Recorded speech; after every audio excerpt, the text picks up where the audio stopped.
what a lovely bit of river this is, isn't it? Where do you think it is?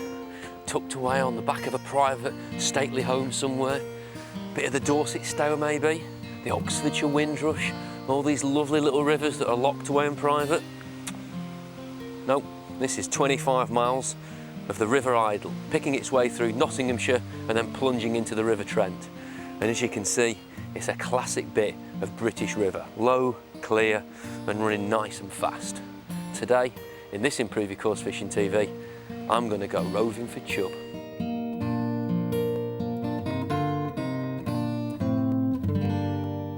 Look at this, it really is a gorgeous river. You can see that it's very shallow. This clear water's running over quite a gravelly sort of bottom. It's a classic sort of lowland British river. You can see it's winding and twisting, meandering through the countryside. And just look on the far bank, it's littered with rushes, overhanging trees, all that kind of natural vegetation, beautiful vegetation, great habitat for chub. Chub tuck themselves under all that sort of, you know, bush and cover. And I think today, the art of catching them on a river like this is being mobile, getting on your toes and finding them. Trying all these lovely little spots and seeing if that is harbouring a group of chub. Now, there's all sorts of other fish in the river, barbel, bream, perch, roach, but it's the chub that we're mainly going to be after. And so that I've got the best chance of catching a few, I've invited along someone that knows the river like the back of his hand, Bob Roberts. Now, you might be wondering why we're sat here in the mud and sludge, but there's a very good reason for that, isn't there, Bob? Absolutely, Kev. Absolutely. You've been feeding some fish just over this bed of rushes here, and we're using this as a little bit of cover to start with, aren't we? What have you got going in the water behind us? Well, what we've got there is a very shallow piece of water, Kev. It's probably only a foot deep, and then it drops into a little hole. Yeah. And there are fish in that hole. Yeah. Now, people come and fish here, and they always fish in the hole, and they scare the fish away before they catch anything. Yeah. What we're doing is we're dropping a few pellets in, and the plink of the pellets on the water, the chub simply go, "What's that?" Yeah. And they come zooming out of the hole, and you can catch them on the shallow piece. Fantastic. But what we're going to do, we're going to try and catch these chub freelining. Right, okay. So I have got my entire kit here today in my hand. This is what I've got, look. That is simply for tying a bait band on. Yeah. Okay. That's my whole selection of hooks for the day, a size 4. Wide gape, specialist hook. It's a fairly light but strong pattern. That enables me to use big lumps of bread, crust, or the banded pellet. Technical stuff this, folks, technical stuff. A disgorger, and I think it says, oh no it doesn't, I thought it said Angling Times on it, but I thought it was one of the old free ones that I got about 15 years ago, which, you know, you do treasure. And a bit of super glue, and you'll see why I'm using the super glue here on the pellet. And this is the rig. Now when we talk about freelining, we're obviously getting right into the nitty-gritty of basic angling here. Yeah. And this is the most complicated rig in the world. This is the whole rig. This is line, hook and bait. And you can see there, I've tied a couple of bait bands onto that 3-pound line. Yeah. And it's tied just onto the shank of the hook, or onto the bend. Yeah. Okay, and that's it. Nothing else. No shot. No shot at all. No floats, no ledger weights, anything. That is going to go plop, and it's going to run down the swim. Now the bait that you've got here, again, is very simple. You've got bread and pellets. Yeah. That's it, is it? You don't bring a TARDIS here. No. Okay, you don't need the seat box and the platforms. What we've got here is the entire tackle. Yeah. One rod. Yeah. Okay? Yeah. And this is a rod that most match anglers use. Yeah. And it's a power waggler rod, basically. Yeah. Because I don't want to use an Avon rod. A typical barbel rod is going to be far too strong. You know, £1 3/4 test. This balances with 3 to 6 pound line. Lovely. Okay, it's perfect. We've got 6 pound line on the reel. Yeah. Again, it's a match reel. Yeah. Simple as that. Both TDR competition. Yeah. Perfectly balanced. That will enable me to cast this the full width of the river. Yeah. We're going to see the bite when it comes. Yeah. And so, what else do you need? Now you've spent a lot of time actually filming these fish underwater on this river, haven't you? And what have you learned about how they behave? Oh, it's amazing, Kev. I mean, we've been making these Barbel Days and Ways films, okay, the DVDs, and we shoot a lot of underwater footage in there to show behaviour and reaction to tackle. Yeah. Some of the things you see here, when people actually put back leads on, for instance, and they think, okay, we've pinned the line down, that line never actually touches the bottom because of the bits of weeds and stones. It actually sits off the bottom. Yeah. And fish spook off that back leaded line. And we've filmed it on here so many times where a fish thinks it's quite safe because there's no vertical line coming up, but as soon as its pectorals hit something on the bottom, one fish spooks takes a whole lot. Right. With this, you've got no tight line. No. So it can actually touch a fish as it runs by, soft. and they're used to feeling bits of weed. And then, as you see here, there's lots of weed, you know, drifting down because it's summer. Yeah. It's been a wet summer. Yeah. So fortunately, we've got decent river levels. Yeah. But the streamer weed breaks away, yeah. and the ranunculus, and you get bits of it drifting down all the time. Yeah. And we actually film it where we've got a camera there. Yeah.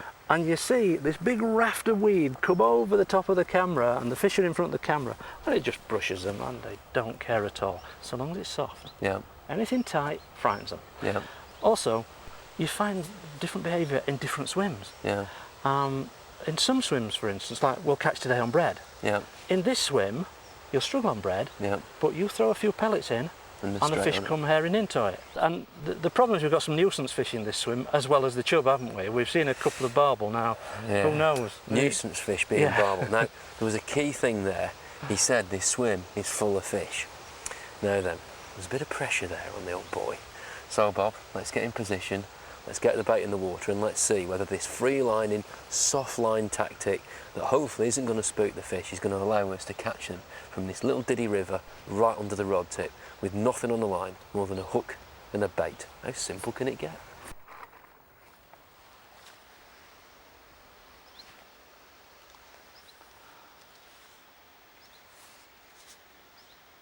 Now Bob's carefully put some pellets in here. We're going to have to stay very quiet because the fish are only a short distance away. Look how far he's just swung that bait out. With him wearing polarised glasses like these, this is a crucial bit of kit, as important as the rod or reel, because you can see through the water and it cuts through the glare, and we can actually see a couple of chub and even a couple of barbel just swinging around in all this streamer weed, and they're intercepting the freebie pellets that Bob's just dropped in. See, he's just reaching in now just to grab a few more. In they go, just 2 or 3. And as they sink down, the barbel and the chub are twisted in the water and just intercepting them as they either sink through the water or land in the gravel. And hopefully, he's going to be able to intercept one of them. And basically, it's a, let it come up and have it. Now this is the thing. It's proper seat of your pants fishing, this stuff. Bob's literally watching the hook bait dropping through the water and trying to pick one up. What happened there then, Bob? That was a chub, Kev. Right. The trouble with the chub is they'll very often turn around and mouth the bait rather than swallow the bait. Yeah. We've got a big chunk of weed down here running horizontally down the swim, which is making presentation a little bit tricky. Yeah. And you're just trying to drop it next to that weed but in the clear water. In it goes again. Now this is the real art of this sort of fishing.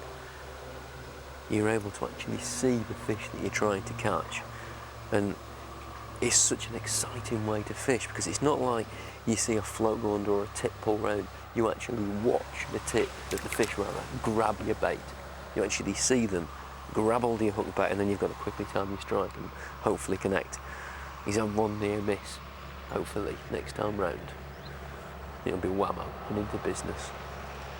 Some of these fish are actually under, they're not actually taking it off the surface, but it's only a couple of feet deep, so you can actually still see them taking every bait. It's great stuff. We're in, Kev. Oh, straight away. What is it, Bob? Chub? I'm not sure yet. I think it's a chub. Fantastic. I think we're into a chub. Right, I'm going to dive in with the net. You can get in the river above us. Here we go. Right, I'll just get in and do a bit of netting work. Oh, yeah. What have we got, Kev? Oh, it's a small barbel. Is it brilliant? It certainly is. How about that for a result?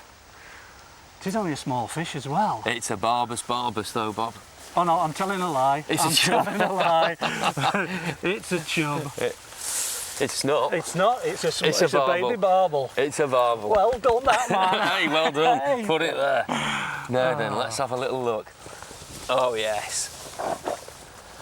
Well, he might be covered in weed, Bob. Let's have a look here. But look at that. Absolutely pristine, Kev. Oh, it's gorgeous. Look at that. And there's the hook bait. if you can see there, folks, literally just the hook bait.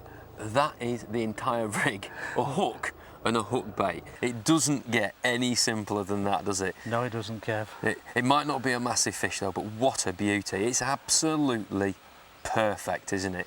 Let's get this in the water, and we'll drop in the net while I unhook it, so it's a lively one. In fact... Now you saw just how quick that was. He's literally just feeding 2 and 3 pellets, getting the fish, accepting the bait, trippling through the water, the sound of the pellets hitting the bait, hitting the water, that plink plink of the bait hitting there, that's the thing that signals to the fish there's food in the area, isn't it? Important thing with barbel though is recovery. Yep. Now it's not too hot, there's plenty of oxygen in the water, and this is a lively fish. Yeah. But I'm going to hold it in the net a little while, but look, he's kicking and raring to go, and there in the weed, away he goes. Fantastic. Put it there, Bob. Thank you, Kev. Well, what a great start. We came for chub, and we've got a barbel straight away. Well, you can't ask better than that. All we've got to do now, Bob, is go and catch a chub. Right, let's get moving.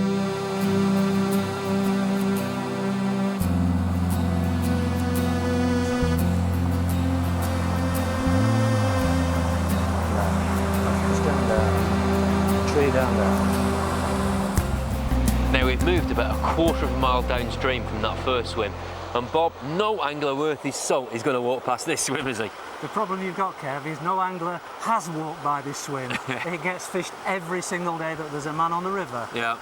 Which means these fish have seen it all, but they might not have seen the free line bait this year. Now, this weir, you know this river very well. Where are these fish going to be sat below this weir? Well, what you've got here, as you can see, is some white water. Yeah. Now, if it was June, early July, I would expect the fish to be tight up to that, where it's oxygenated. Yeah. What we have below it is a deeper run, and then it shallows up rapidly to where that tree is down there. Okay.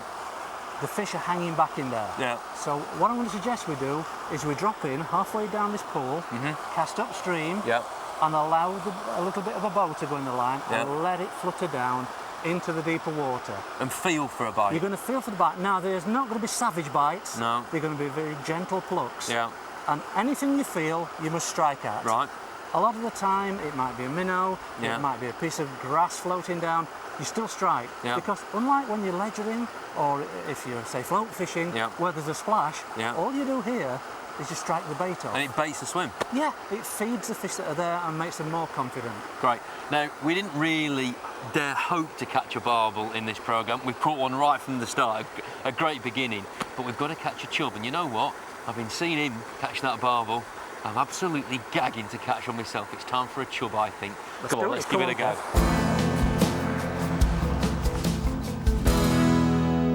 Most people fish down there. Yeah. And fish are used to the angles of lines coming through. So if we go through here and keep low. This is commando chub fishing, folks. Okay. Now then, this is the key bit of this type of fishing. It's about using whatever cover is available. In this instance, it's only some grasses and things like that, but we're trying to stay as low as we can, just so our outline isn't right high above the fish. If they spot that, they can be off. Right. Here we go, Kev. Nice big chunk of white bread. I'll give you the weight for casting. Yeah. If you need to get a bit further, you can actually dunk it. Yeah. But when you dunk it, it weakens it, so... Yeah.